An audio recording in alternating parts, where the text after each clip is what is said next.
The Rock Whisperer. Do you hear the earth talking to you?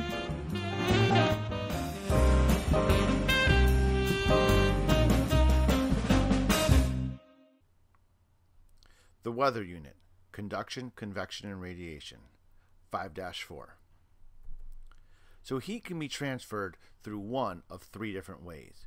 We can have conduction, direct contact, convection, moving through a current, or we can have radiation, which is through waves or rays. And down here we have another picture that shows a very similar type of thing. We have conduction, convection, and radiation. So now we'll talk a little bit more in detail about each of those. So conduction is direct contact. So direct contact can be cooking by conduction. You have the burner on the stove and you have the pan directly on that burner. So there's direct contact.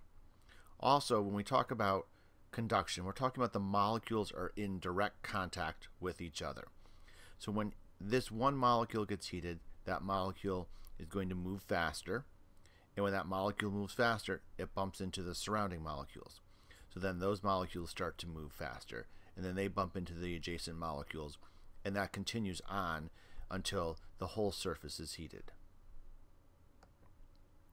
Radiation is heating through waves or rays.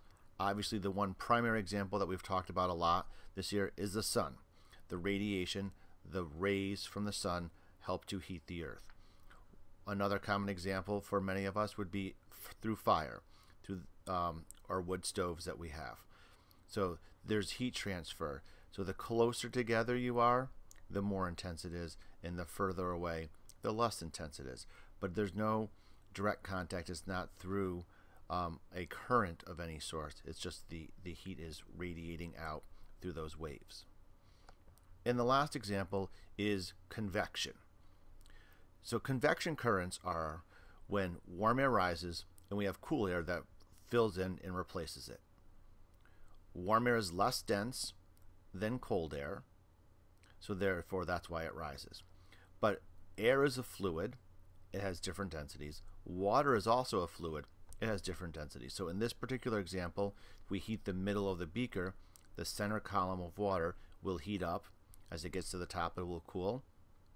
And then on the outsides, it will start to sink back because it is cooler than the water that's in the middle. See the same thing over here with the land. And when that also happens, we can form clouds. So part of the cloud formation is when we have the warm air rising up.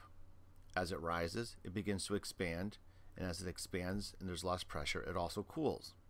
We have condensation that occurs, and that's on the condensation nuclei. Again, remember back to the BBC video, and they talked about the formation on the dust or salt particles that are in the air. And then when we have enough water molecules that are connected together and they can overcome gravity, we have different forms of precipitation. And the last example for is land and sea breezes. So we have two different things that are happening, whether it's daytime or nighttime.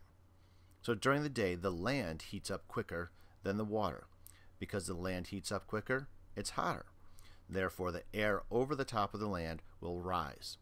As that air is rising, the cooler air from the sea or the water will come inland. So therefore, it's called a sea breeze. The breeze is coming from the sea. At nighttime, that current reverses itself. Land cools off relatively quickly, but the water holds on to its heat. So the air over the water rises, and the air over the land that is cooler rushes out to sea. That's called a land breeze. So that's why when you're at the ocean, you always, depending on whether it's day or night, you always have some sort of breeze. Don't forget to listen to the earth. You just may hear it speak.